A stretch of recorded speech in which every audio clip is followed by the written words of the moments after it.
कहानी का टाइटल है कितने पास कितने दूर। राजेश एक 30-32 साल का बेरोज़गार नौजवान है।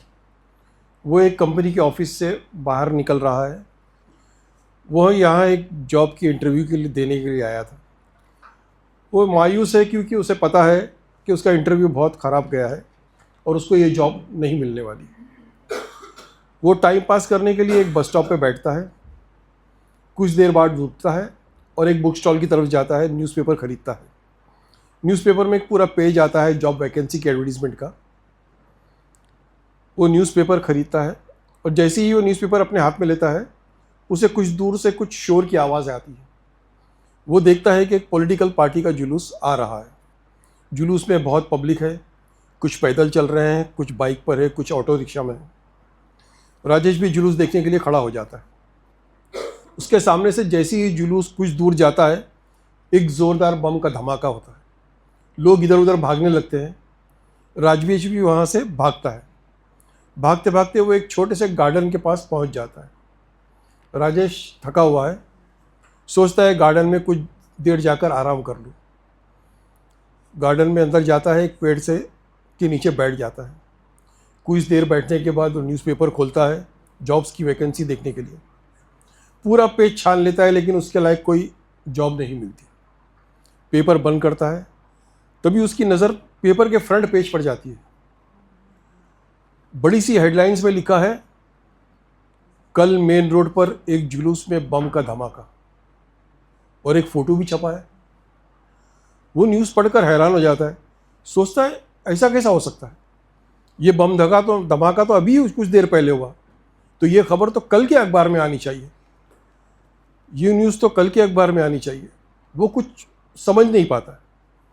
पेपर पलटता है, लास्ट पेज पर स्पोर्ट्स का न्यूज़ देखता है। क्रिकेट की खबर होती है, आज इंडिया ने एक दिन में 400 रन बनाए, खिलाड़ियों का शानदार प्रदर्शन। राजेश और परेशान हो जाता है क्योंकि मैच तो आज हो रहा है 15 मार्च को, ये स्कोर तो कल के न्यूज़पेपर में आना चाहिए। पेपर जल्दी से बंद करके फ्रंट पेज के टॉप पर देखता है, तारीख लिखा है 16 मार्च। 15 तारीख को 16 मार्च का पेपर उसके हाथ में कैसे? फिर उसे याद आता है कि आज तो हॉर्स रेस भी होने वाली है, तो अगर ये सही में कल का पेपर है तो इसमें हॉर्स रेस की रिजल्ट का भी होना चाहिए। वो फिर से लास्ट पेज खोलता है, हॉर्स रेस की न्यूज़ देखता है। रेस के होने वाले 8 रेस की रिजल्ट छपी है।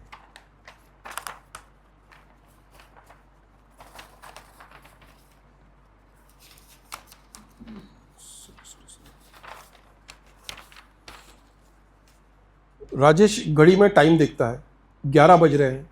रेस 12 बजे से शुरू होने वाली है। उसकी जेब में 300-400 रुपये है। वो सोचता है क्यों ना अपनी किस्मत आजमाए। न्यूज़पेपर को हाथों में कसकर पकड़ता है और जल्दी से रिक्शा लेकर रेस कोर्स की तरफ पहुंच जाता है। इससे पहले कि वो रेस कोर्स कभी गया नहीं, वो डरते डरते स्टैंड्स की तरफ जाता है। वहाँ एक काउंटर पर लोगों की लाइन लगी है पहले रेस की बेट लगाने के लिए। राजेश धीरे से न्यूज़पेपर खोलता है। पहला रेस घोड़ा नंबर 5 ने जीता। वो भी लाइन में खड़ा हो जाता है। जब उसका नंबर आता है, वो क्लर्क को बोलता है, हॉर्स नंबर 5 पे 100 रुपया। क्लर्क बोलता है, पहली बार आए हो क्या? स्टार्टिंग रेट 200 रुपया है, उससे कम का बेट नहीं लगता है। वो जल्दी से और 100 रुपये निकाल के देता है और हॉर्स नंबर 5 की टिकट लेकर ले लेता है। जल्दी से वो स्टैंड की तरफ जाता है। पूरा स्टेडियम भरा हुआ है। राजेश एक पिलर के पास जाकर खड़ा हो जाता है। रेस शुरू होती है। लोगों का शोर भी शुरू हो जाता है। सब लोग अपने अपने घोड़े को चेयर कर रहे हैं। राजेश चुपचाप खड़ा है। उसका दिल ज़ोर ज़ोर से धड़क रहा है। 4 राउंड होने के बाद हॉर्स नंबर 5 जीत जाता है। राजेश खुशी के मारे काउंटर की तरफ भागता है जहां जीत के पैसे मिलने वाले हैं। राजेश को 200 के बदले 2000 रुपये मिल जाते हैं। अपने हाथों में 2000 रुपये देखकर बहुत खुश होता है। वो एक साइड में आता है, पेपर में दूसरे रेस का रिजल्ट देखता है, हॉर्स नंबर 3। वो काउंटर पर जाके हॉर्स नंबर 3 पे 1000 रुपये लगा देता है। जल्दी से स्टैंड की तरफ जाता है। दूसरी रेस शुरू होने वाली है। फिर वही लोगों का शोर। राजेश चुपचाप खड़ा है। हॉर्स नंबर 3 जीत जाता है। वो जल्दी से काउंटर की तरफ प्राइज़ मनी लेने के लिए आता है। अब उसे 10,000 रुपये मिलते हैं। राजेश का कॉन्फिडेंस अब बढ़ जाता है। वो फिर पेपर खोलता है, तीसरे रेस हाउस नंबर 8। वो दूसरे काउंटर पर जाके हाउस नंबर 8 पर पूरे पैसे लगा देता है। अब वो स्टैंड पर नहीं जाता, वो सीधा दूसरे काउंटर पर जाता है जहाँ प्राइज मनी मिलता है। एक क्लर्क उसे बोलता है, सर अभी रेस शुरू होने वाली है, आप स्टैंड पर जाइए। राजेश बोलता है, नहीं मुझे नहीं जाना है, मैं प्राइज मनी के लिए खड़ा हूँ यहाँ पे। क्लर्क बोलता है, आपको मालूम है कौन कौन सा घोड़ा जीतने वाला है? राजेश हल्की सी मुस्कुराहट करता है और हाँ में सर हिलाता है। क्लर्क बोलता है, पागल है कोई, और वो वहाँ से चला जाता है। थोड़ी देर में रेस शुरू होती है, लोगों का शोर, और फिर कुछ देर बाद ख़त्म हो जाती है। स्पीकर पे आवाज़ आती है कि हाउस नंबर 8 रेस जीत गया। बस फिर क्या था, वो चौथे रेस में भी जीते हुए सारे पैसे लगा देता है। इसी तरह 8 रेस ख़त्म होने के बाद उसके पास में पूरे 1 लाख रुपए हो जाते हैं। राजेश की खुशी का कोई ठिकाना नहीं रहता। वो घड़ी देखता है, 4 बज रहे हैं, उसे भूख लग रही है। वो एक होटल में लंच करता है और कुछ देर वहीं बैठता है। फिर से पेपर खोलकर पढ़ने लगता है। पेज नंबर 4 पर उसकी नज़र एक न्यूज़ पे पड़ती है। लिखा था, कल सुबह 2 चोर ने एक सेठ के हाथों से बैग चुराया कर भाग गए। उस बैग में 5 लाख रुपए थे। शाम तक पुलिस ने दोनों चोरों को गिरफ्तार कर लिया है। उन्होंने बताया कि वो बैग उन्होंने MG रोड के कॉर्नर वाले बड़े से डस्टबिन के अंदर छुपा के रखा था। उन्होंने सोचा था कि रात होते ही जब अंधेरा हो जाएगा तो वो बैग वहाँ से लेकर कहीं दूर चले जाएंगे। लेकिन जब पुलिस टीम दोनों चोर के साथ शाम को 7 बजे वहाँ पहुँची तो डस्टबिन में उनको कोई बैग नहीं मिला। पुलिस दोनों से सख्ती से पूछताछ कर रही है। राजेश सोचता है कि बैग कहाँ गया होगा, किसने निकाला होगा, किसको पता होगा कि डस्टबिन में एक बैग है और उसमें 5 लाख रुपए है। तभी उसके दिमाग को ज़ोरदार करंट लगता है। अरे मैं ही तो हूँ जिसको पता है कि उस डस्टबिन में एक बैग है और बैग में 5 लाख रुपए है। क्यों ना कि वो बैग मैं ही निकाल लूँ। राजेश घड़ी में टाइम देखता है, 6 बज रहे हैं। पुलिस तो 7 बजे पहुँचने वाली है। वो जल्दी से होटल का बिल देता है और बाहर आता है। ऑटो वालों को रोक के बोलता है, MG रोड चलो जल्दी। कुछ देर ऑटो रफ्तार से चल रही है, पर आगे जाकर ट्रैफिक जैम हो जाता है। राजेश की धड़कन और तेज़ होने लगती है। टाइम गुजरता जा रहा है। कुछ देर बाद ट्रैफिक क्लियर होता है। ऑटो फिर से रफ्तार पकड़ लेता है। डस्टबिन से कुछ दूर राजेश ऑटो से उतर जाता है। घड़ी देखता है, 6:40 हो रहे हैं। वो जल्दी जल्दी कॉर्नर के डस्टबिन की तरफ चलने लगता है। डस्टबिन से कुछ दूर रुक जाता है, आसपास देखता है, फिर धीरे धीरे डस्टबिन की तरफ बढ़ने लगता है।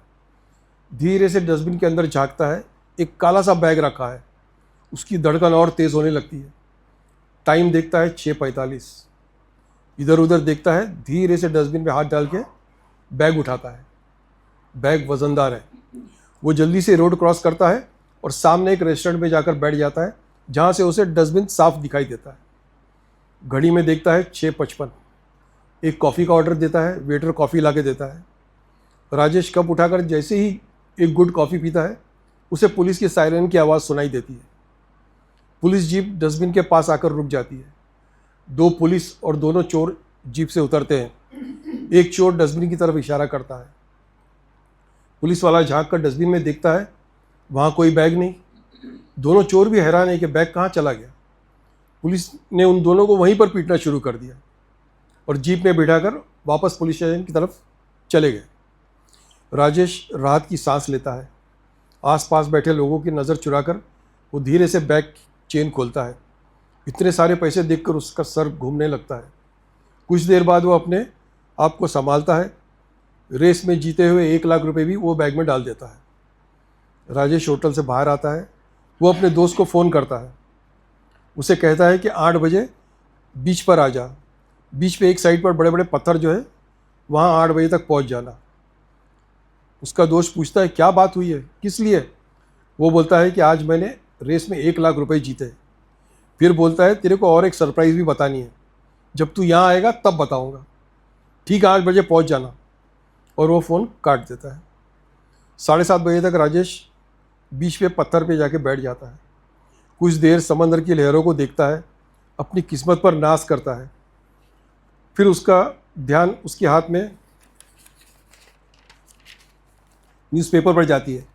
सोचता है ये न्यूज़पेपर ने तो उसकी किस्मत ही बदल दी। प्यार से न्यूज़पेपर को चूमता है। 8 बजने में कुछ वक्त बाकी रहता है।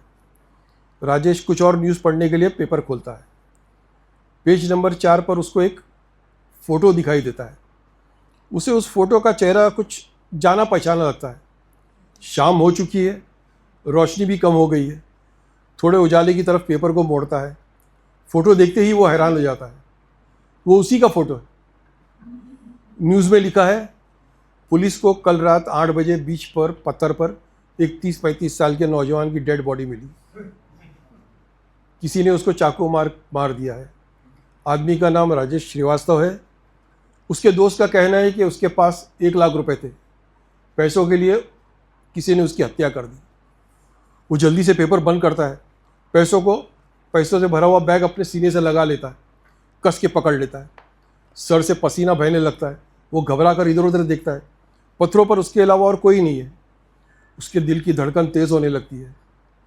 तभी उसको पत्थर के पीछे से एक ऊंचा पोला आदमी दिखाई देता है। उसके हाथ में एक बड़ा सा चाकू है। वो आदमी चारिज की तरफ बढ़ता है और उसे बैग देने को कहता है। राजेश बैग को और भी कस के पकड़ता है। वो आदमी बैग छीनने की कोशिश करता है। राजेश बैग नहीं छोड़ता। कुछ देर दोनों अपना अपना जोर आजमाते हैं। मौका मिलते ही वो आदमी चाकू से उस पर वार करता है। चाकू राजेश के सीने में धंस जाता है। चोर राजेश के हाथों से बैग छीनता है और वहाँ से भाग जाता है। राजेश के सीने से खून बह रहा है। वो मदद के लिए किसी को पुकारना चाह रहा है, लेकिन उसके मुंह से आवाज़ नहीं निकल रही है। खून लगातार बह रहा है। धीरे धीरे उसकी सांसें रुकती जा रही है। फिर उसकी नज़र उसके हाथ में पकड़े न्यूज़पेपर पर पड़ती है। वो लगातार न्यूज़पेपर को देख रहा है। धीरे धीरे उसकी आंखें बंद होने लगती है। जैसे ही उसका दम निकलता है, उसके हाथ पे से न्यूज़पेपर छूट जाता है और हवा में उड़कर समंदर की गहराइयों में समा जाता है।